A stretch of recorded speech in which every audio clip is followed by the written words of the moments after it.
Hindi ka raw maghahanap ng iba pang makatikim ka dito? Huy! Ano ba yun? For today's video ay nakaisip ako ng lulutuin ko ngayon. Ang lulutuin ko ngayon ay soup number 5. Ayan, napunta ako sa market at nakabili na ako ng soup number 5. Ari na tulong bangka. What? Ang sabi nila masarap daw to. Wow. Masarap na yung sabaw niya. I-try na to. Huwag luto.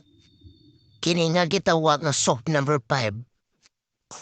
Huwag dili ba yun magnita o lain ang atong asawa ani?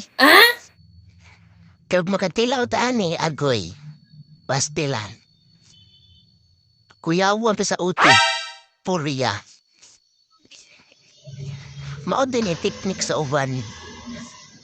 Maong dili magnita ang iyang asawa kay yang ilang bala mukaon yun ani nga part.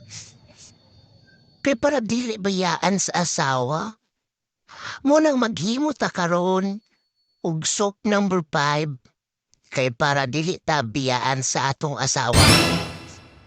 Kay lisod na og mangita ang asawa, mag-unsa lang ang ato. Mag-unsa lang si John John.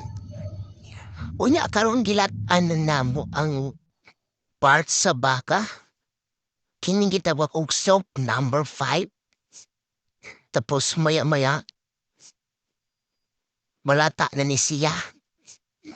Kung ato na ni siyang isliceon o gadmay para dili gyud matakamtaman ni mo nga luura ba ani uy. Luod man ni kaunon kay kuan man ni sa baka. Ari man ni sa baka. So atong gadmay-gadmayon karon.